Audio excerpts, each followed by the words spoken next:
Thanks, Leighton. Sorry about the, yeah, no, sorry guys. It's a bit That's of a okay. process, and I thought it'd be easy to explain, but it's not doing the second time here. Yeah, it's a little bit of a delay. I thought it would be easy and it was not. There we go. Okay, we're live on YouTube. I'll run the chat and the live stream, and Awesome. we're good to go. Let me just try to set up YouTube, or excuse me, Facebook in the background, and you guys can go ahead, okay? Okay. Great. Can you send the link in the chat, Leighton? Yes, sir. Perfect. And Leighton, you'll be staying on, right? Yes, I will. Okay.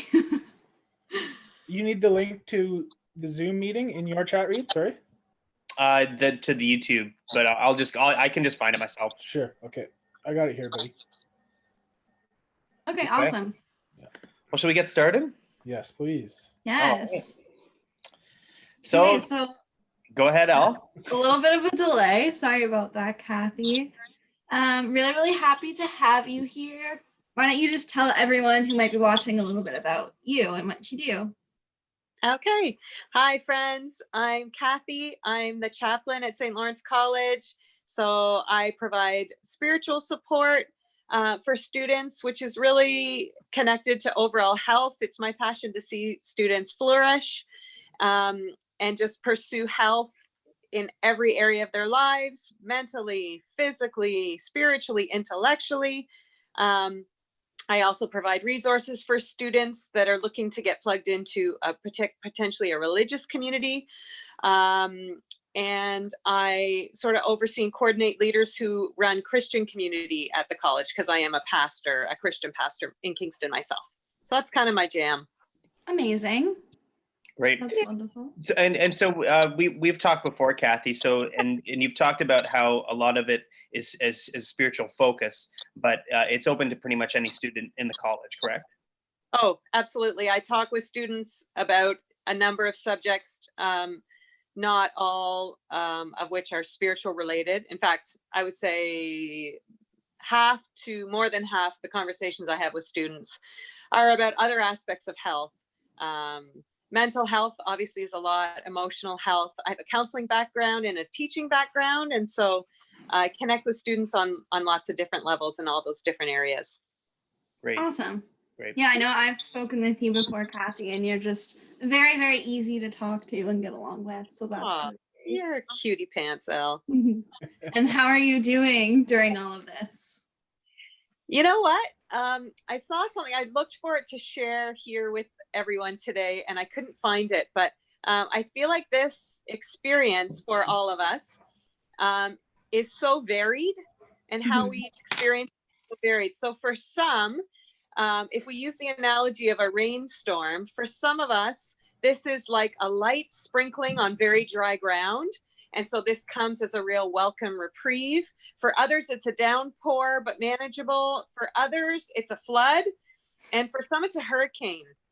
And so I think our experiences vary so much by the physical circumstances that we're in right now, where we're at with our schooling, and so many other factors, financial factors. So for me, I would say this comes as a bit of a refreshing rain on dry ground. I'm able to do a lot of my work from home really, really easily and in pajama bottoms. And my family are all here. We're all safe. We're all well. We've got all that we need and more. So I'm one of the lucky few for whom this is really manageable. Yeah, I definitely feel that way too, but that's a great analogy. What kind of advice would you give to people who might be on the opposite end of, say, your situation? Yeah. And I'm in touch with a lot of students. I have the privilege of walking along with a lot of people who are in very, very different circumstances. Some that don't have a safe home, so they're in quarantine in a not ideal, to say the least, environment. And that could be unhealthy relationships. That could be food insecurity. That could be financial instability. It could just be in a crummy, tiny little apartment and removed from family. Some it's just alone. Some students are just completely don't have a network, don't have a family home to be able to retreat to, and don't have resources. So yeah, there's so many different challenges that a lot of students are facing. But I think in a lot of ways, the way to get through it for all of us is sort of the same. It's get the support we need, be gentle with ourselves. I think this is a huge challenge for all of us, regardless of where we find ourselves right now. And so to kind of be really strategic about what we need, I think is really important. I know in this house, I have 3 kids. They're not little kids. My youngest is 16. My oldest is 20. The first week we did, we kind of all sat at dinner and we're like, okay, what do we need to do each day during this season? And we came up with a checklist that we all kind of had input into. And everybody that got a check mark every day became the quarantine queen or the quarantine king. And some of them were really silly things, like hug a family member, play with the pet, like our dog for a couple of minutes. And some were more, important, share your feelings with someone, reach out beyond this house, 30 minutes of fresh air, 30 minutes of exercise. And we haven't kind of kept up with it every single week. It was more a joke really than anything else, but I feel like it's affected all of our mindsets. Like we have that in our heads, like, oh, I should probably get outside today. Oh, yeah. I haven't moved my body at all. I've been sitting all day. Eat a vegetable was on the list. So it's like, so as much as I think it's important that we all kind of have some kind of goals for the day, it's also important to be gentle with ourselves when we have those days when we wake up at 3 o'clock and breakfast is ice cream. Like, so I feel like it's a balance of having those daily goals, but also being gentle and being able to say, okay, I'm throwing out the list today. So I feel like that's sort of the strategy that we've kind of used in our house that's been, I think, helpful. That's awesome. That's really interesting. It's not about, making yourself feel guilty for some of the things that you didn't do, right? So like, as you said, like if you have that schedule, that's great. But if you don't follow it, don't blame yourself for not following it one day. It's just about getting back on that horse tomorrow. Reed, that's such a great point. Exactly. It's kind of like a guideline and a good framework. But then some days you got to throw out the framework and just sit on the couch and watch Netflix all day and eat Doritos. For sure. And I mean, let's be honest, we all have plenty of time. So if we miss one thing on our daily to-dos, it's okay. Yeah, exactly. What does being the king or queen of quarantine entail? At this house? Yeah. So I mentioned some of them. So it's like, I think we had 30 minutes of exercise, 30 minutes of fresh air, an hour of at least of screen-free time. I think that's a really important one. I think some of us, the news is on all day or the social media is all day. And I think we have to be really careful what we watch, that we have to watch what we watch. And so a bit of time away from a screen, I think is really important. We put on there play, like do something that's play. It might be video games. It might be a puzzle. It might be playing catch in the backyard if you're lucky enough to have a backyard, heading out for a walk. What else was on our list? Some sort of a devotional activity, a centering, mindfulness. There's some great apps. I was asking a few students and colleagues in our community, what would you recommend people do each day? Someone said incense or light a candle or just something to kind of like ground you. I think is really important in this season. So those would be a few of I had hug your mom on the list around here because it's a self-serving world. So for sure. Well, and I feel like that should be on everyone's list. If you can hug your mom right now, hug your mom. Yeah, or hug whoever you can hug. Hug anyone, hug through camera, Virtual hugs, a lot of those are happening. Yeah. Just say the word hug. Yeah. Sharing your feelings, it's kind of a funny one, but honestly, I think we all need to kind of vent and even having to stop and be like, okay, what am I feeling today? What kind of day is this? Some days have been really great. Other days suck. I think for all of us. And so just being in touch with that, I think is really important, that we're not just pushing our feelings down and pushing through. It's a real opportunity, I think, to kind of reset and get in touch with some of that stuff if that's not what we're used to, or if it is what we're used to. Yeah, absolutely. No, I definitely agree. So Kathy, are you noticing that you're getting more students coming to talk to you, or less? Like, sort of, what's your workload like compared to what it was before? That's a great question. I would say probably similar. I mean, we're in exams. We're kind of near the end of the semester. So typically this time of year, I'm slower. Right. Because students are more focused, but yet then there are students that are even regularly kind of struggling right now because of the stress of the last mile kind of the semester. So probably it's about similar at the end of the day, all things considered. Okay. Well, that's Yeah. great.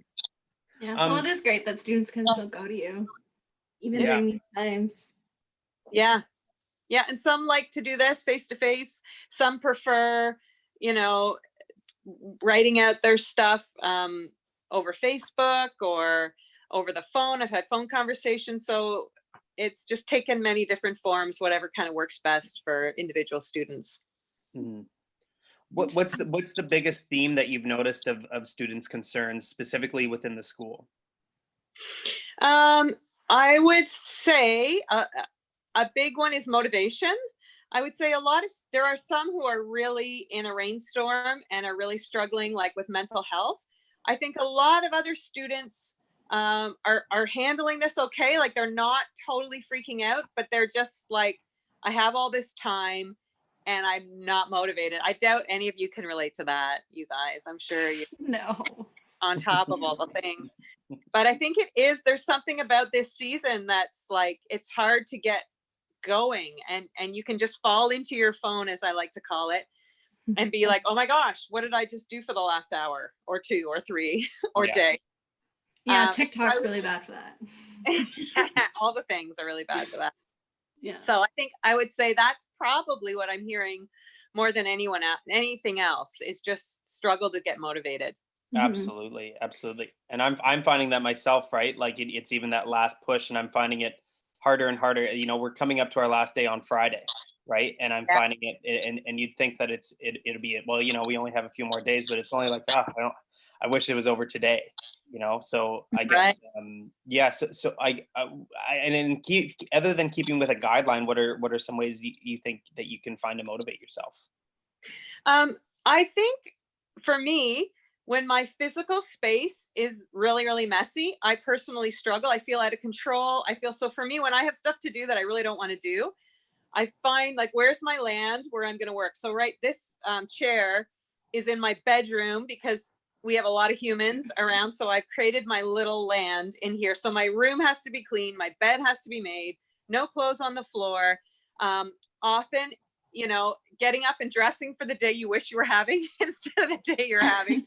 For me, getting dressed, and actually all of us here are finding that getting dressed is really important to kind of feel like, okay, I'm ready to do whatever it is I have to do. And then if I'm still really struggling, I'll take my dog and I'll just do around the block. I find outside is really grounding for me, or even just opening a window, getting some fresh air in the house, putting music on for me is really, really helpful to just kind of create the zone where I can get stuff done. So that's just for me. I think we all have our little tricks. What about you guys? What's your get motivated trick?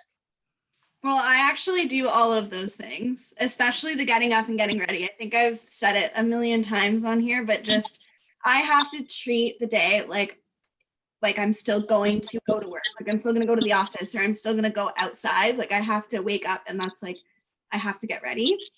And then I have been exercising a lot. Like I find when I find myself in a slump, or if I really just don't feel like doing anything, I'll like do like a little HIIT workout, or I'll like go for a little bit of a jog, or just that kind of thing. That's been super helpful for me. And then I'm lucky because I have my dogs here, so I'm able to like take them out to the park and let them run around. And it's just kind of like you said, it's just those little things. I've also been journaling a lot recently. So like every day ish, I'll just basically write down however I'm feeling. So, which is surprising sometimes because you don't always realize how you're feeling until you write it down. So that's what I've been doing. So smart. And you know, if you think about that, like hang on to this stuff that you're writing, Ellen, put them in a safe place. Because think about for your kids or your grandkids someday, when they're talking about the pandemic of 2020, hopefully they'll say the spring of 2020, and not the whole year. That's going to be incredible to be able to look back on and sure. to reflect on what this was like to live through. I think that's a cool idea. Mm-hmm. Yeah, it's been really nice. Absolutely. Yeah. And for me myself, I think same as Elle, like my key has been exercise for sure. And I think I had to kind of check in with myself at first because there was a long period of time where I wasn't exercising even before the quarantine. And I think I had to check in with myself to see like why that was, why I wasn't motivating myself to go. And I think what I had to come to the realization was, you know, I can't have any more excuses anymore of, I didn't make it to the gym today, so I would feel bad usually, but there's no gym to go to. So the only option I have is to have what I have at home and at least try to do something, you know, go for a run, do a circuit or whatever at home. So, you know, it is what it is. And, you know, I don't have to feel bad about just staying at home and doing a home workout. That is such a good point, Reed. And there's so much great stuff online. I know each of my kids are doing their own kind of thing, and they found YouTube workouts that are designed for at home. I know my husband and I too, he was going to the gym and doing a lot of weight stuff before this. Mm-hmm. So he ordered pretty cheaply just some bands, you know, those, I don't know what you call them, fitness bands. Resistance bands, yeah. And so we're doing a lot of stuff. We like go to the gym down in the basement and do like, you can do resistance stuff. And if you have a buddy to do that stuff with, it's fun being married. And Chris, like we're tight, we have way too much fun. And so we like work out together, and it makes it a fun kind of a thing to have someone hold you accountable and do that stuff with. Yeah, I have a friend that I FaceTime with over in Vancouver. So we do a little circuit, 30-minute circuit every other day, every day or whatever it is. Wow, isn't that cool? Like who knew? And you never would have probably thought of doing that together before this. No, because now we have the time to catch up and just do that, right? So and that's another thing too, you know, just catching up with friends. I think like just being able to call my friends who I wasn't able to call before. You know, I have friends from around the world that were able to come home, and now we can kind of chat on our own schedule. That is so cool. Yeah, my niece is working out with like 8 friends. They like Zoom call workouts together. That's awesome. Yeah, I work out with my mom, and then I think I annoy my friends by calling them all the time, but I don't care if they're annoyed. I want to see their face. Yeah. Yeah. I think as much as this has kind of driven people apart physically, I think socially it's driven people closer together. One of the things that I've said before on these podcasts is I'm really hopeful and I'm really interested to see just what society gets out of this. I don't think there's going to be any kind of return to normal. I think normal as we knew it, guys, is gone. I think this is going to change us fundamentally as a society in terms of basic healthcare, mental health awareness, all that kind of stuff moving forward, not just here in Canada, but throughout the world. And just hygiene practices mostly. Exactly. Right? I think shaking hands is gonna kind of go the way of the dodo. I think people are gonna have their physical barriers up. I think fist bumps might be the way to go, but you actually do transfer tons of germs with this simple handshake. So I think that might be kind of on the way out. Mm-hmm. Those are really interesting points. And I know for me, whenever I talk to anybody in this season, I've been saying, what is the invitation of this? Like, and I think you're talking kind of societally, what are we learning? And I think we can ask that question really on a very personal level or on a broad level, but it's like, what is the invitation? What is the opportunity of this season for me? And I think rather than just gritting our teeth and bearing it, it's like, okay, when everything is stripped away, the things that I normally do and rely on, Starbucks, Tim Hortons, insert whatever it is, what is it that we have the opportunity to kind of learn and grow? And so that when normal returns, what things do we want to run back to, and what things do we want to maybe not run back to? And so I think those are really important questions for all of us to kind of be asking in this time. And I think being prepared when normal returns, the advertising we're going to be bombarded with that's going to be trying to address our heart issues of, you know, a feeling so confined and unsafe and whatever anxiety. And it's going to be like, oh, come home to Tim Hortons, and, you know, Starbucks is waiting to whatever, right? So just to be prepared for those ad campaigns and For that sure. pull to kind of run back to all the things, and just to be mindful of that and be like, whoa, okay, what do I want to run back to and what don't I? Mm-hmm. There was a great article about that, about Gaslighting. about people being gaslighted in terms of all the advertising that will be going around eventually, probably in the next few weeks or so, about how companies are just going to open back up. You know, we're hearing in the States of the economy already probably going to be opening back up potentially very soon, which is a scary thought. And some do need it, but it's sort of it's sort of that whole way of gaslighting ourselves of thinking that we're going to be safe when maybe we're not.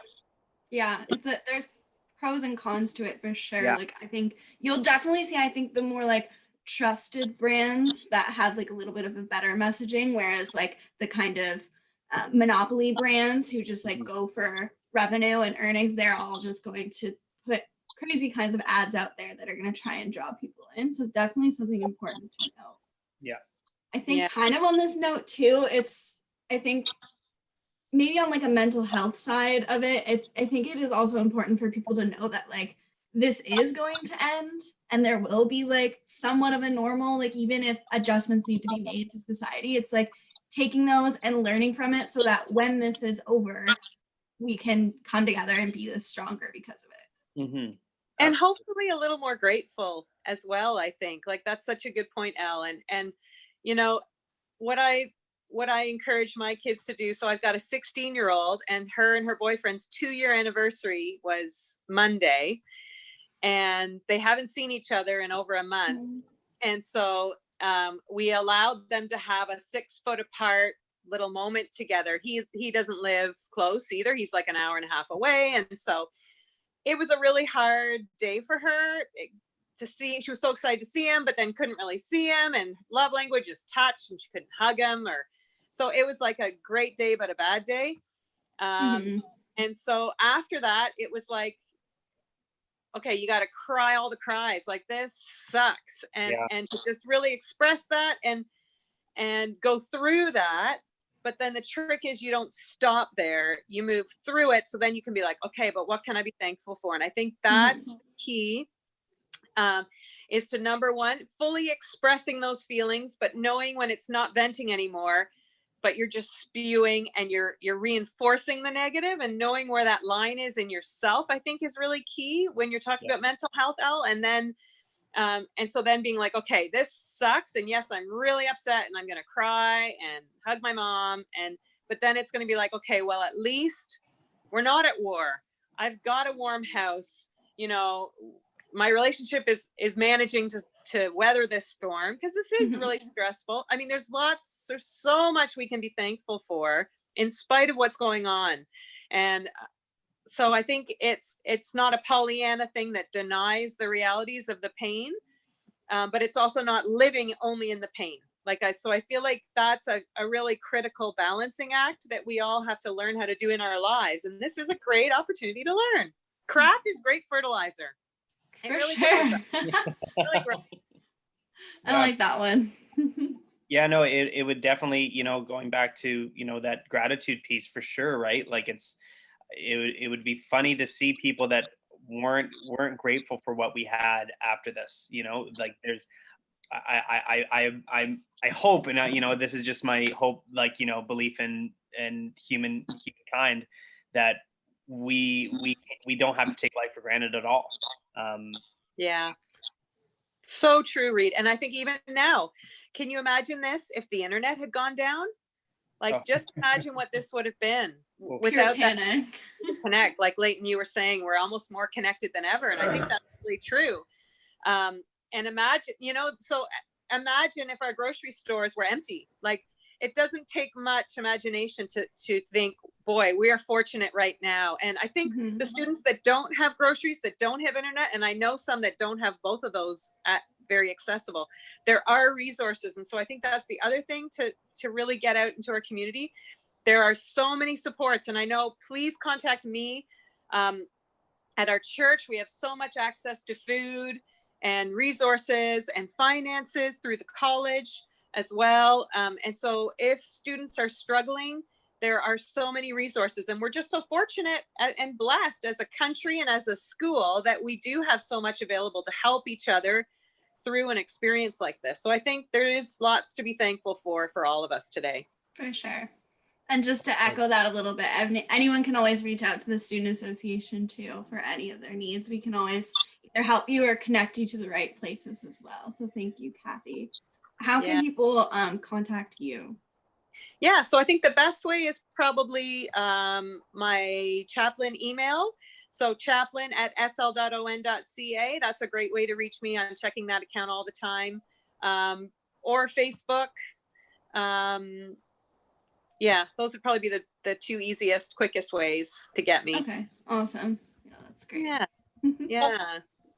One more thing I just wanted to say, I feel like when things like don't go our way, like even this morning, Al and Reed trying to get this live YouTube set up, right?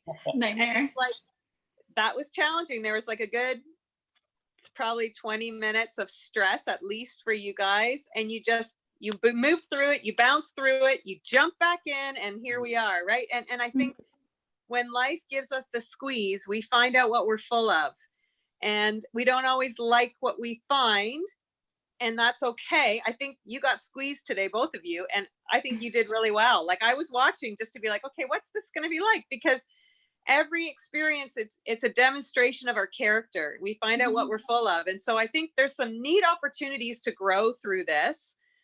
And we'll take those lessons with us, I'm telling you, through our lives. So just to be watching yourself, and again, not to be super critical when we don't pass the tests, but just to be like, okay, what do I need to work on? Okay, maybe patience is something I don't do well when I'm waiting around, or I don't do well when the stress comes, or I don't do well when I can't get in touch with my people. I think we always have an invitation to kind of observe and then be like, okay, how can I cultivate that trait? I need to be more courageous. I need to be bolder. I need to be more patient. We always have an invitation to kind of grow through whatever it is we're experiencing. So that's just another little pitch for that's how awesome. flourish, you know? Yeah. I love that. Thanks for sharing that, Kathy. There was just to echo that, there was a little post going around a couple of days ago, and it's one of those, if you don't come out of this pandemic without a new business or a side hustle or a new skill, you're lazy and you wasted your time. And it's just like, not everybody has the ability to transform a global pandemic into something positive. And it's just important to all remember that, we're humans, we're students. Even getting this YouTube live stream set up and trying to link it to Facebook, it's been a struggle for us this week. But, we're growing, we're starting slow, and it's something to positively build on. And just remember that just to find some positives in everyday life, and that you don't have to be a superhero coming out of this. You don't have to have a business started. You don't need to come up with a masterpiece if you're an artist. Exactly. Right. And know a new language. And I think that's going back to where we started. For some, this is a refreshing rain. This is an opportunity to try things. There's some people, absolutely, that's who they are. There are others, this is a hurricane that just devastated their home, and they're sitting in a puddle with nothing. So I think to be judging another person for what they're doing or not doing, or saying, oh, wow, look at them able to do all these things. We can't compare from person to person. This is so unique to each individual, and it depends on so many factors. So I really encourage our community to be gentle with yourself. Where are you at? Be realistic about where you're at. What do you need to get through today? And to go after that. If this is an opportunity for you, great, take that opportunity, but don't judge the person who's trying to just figure out what dinner's going to look like tonight, or holy moly, how am I going to get through my next exam? We just cannot compare. And I think that's so important to remember. And we really have a judgy culture. I feel like social media can be really judgy and preachy. And I just think there's no place for that right now in our community. We don't want any of that garbage. Yeah. No, we're all in this together, right? It's just support. Totally. Yeah, it's great. And laugh. There's so Yes. many good jokes floating around. Oh my God. Yeah. I love a good dark sense of humor. Oh, so much funny stuff. And I think my husband had cancer when I was pregnant with our second baby in 2001. And there's just some good jokes that you don't find any other time than when somebody's got a terminal disease. I'm sorry, but it was the best of times. It was the worst. We cried our heads off and we laughed our heads off. And I feel like this is similar. There's some really good, like you say, Reed, really good dark jokes. And I think funny movies. Don't watch the scary dark movies right now. Go through your day and then watch a funny movie at night. We're trying to watch a lot of funny movies. And it just helps to laugh. It's good therapy. Mm-hmm. Definitely. I can definitely agree with that. Sometimes even I'll just like scroll on memes and I'm just like burst out laughing. Like even before, I don't think I've ever laughed so hard at some of these. By yourself. Yeah, like just sitting in my room, just dying laughing from like the most silly jokes, but it's wonderful. And have you seen the Jim from The Office, his good news? Yeah. No. Thing? Yeah. Oh my gosh. How can you tell people what that is, Al, so they can find it? So Jim from The Office, what's his name? John Krasinski. Yep. So you can find it on his Instagram. He posts them as Instagram videos. I think he posts them on YouTube too. Yeah, I think so. I always just see it on Instagram, but basically he started this series where he is essentially having interviews and doing like posts. He's compiling all of this information. That's just everything that's good that's going on right now. It's very lighthearted. It's funny. He actually had on, I think it was his first one, but he had Steve Carell. They like video chatted and like talked about The Office, and it's great. That's a really, really good watch. And you know what? I think we also have seen, Mr. Rogers. So he was like the Teletubby of my childhood, like Mr. Rogers' Neighborhood. And he had a quote that you've seen maybe circulating that said, whenever there's a crisis, watch for the people who are helping. And you can always find people doing spectacular things to help. And there are things in our own community, people that are handing out food to the underprivileged. Like there's some incredible things that are going on. And I think when we start to get in a tailspin, a really good thing is, okay, who can I help right now? Like I've got a list on my fridge of people to reach out to who are old and shut in, struggling. And it's like, when I start to spiral down, it's like, okay, I need to reach out and help somebody who is in way worse shape than I am today. And it's just, that can just be a really helpful thing to be focusing on the people who are helping and becoming one of those people, I think is an important role for all of us in this time. You don't have to look far to find somebody in your community who's having a worse time than you. For sure. And you can even, I think with that, because I tried to start doing that too, but it's hard to know where to start. So for me, I just started with my family. I just reached out, asked everyone if they needed groceries. Most of them said yes. So I just did a big grocery run, went and dropped them all off, bought everyone flowers. Like I think it doesn't necessarily have to be like reaching out to every single person on your Facebook. It can be absolutely close knit, like the people in your lives that need help. I just got a message in the beginning of this meeting, came over my phone. It said, put a vase and some water on your porch every Thursday morning starting tomorrow, because you're going to be getting tulips from us. There are people that live on a farm that have a lot of tulips. So they're like, you're going to get flowers every week from us. So please just be prepared starting tomorrow. Like, what the heck? Yeah. Like, so how sweet. cool is that? Like, so yeah, there's big and little things we can do. You're so right. And for me, my list on my fridge are family. We have a lot of elderly parents in the city. And so I'm just trying to make sure I contact them each day. Some days I don't. Some days I feel like crap and don't want to call my mom. And so again, it's that, be gentle with yourself, do what you can do. Don't beat yourself up for what you can't. And, we just have to be gentle with ourselves and, cut ourselves some slack sometimes too. For sure.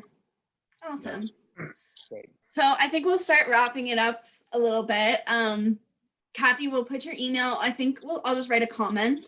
Thank you. On this video. You already did it? Okay, perfect.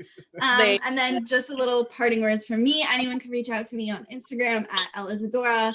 Definitely connect with the Student Association. So at SA_SLC on Instagram. So we're very active, and we're posting all kinds of information, like frequently asked questions, things like that. And this will pass.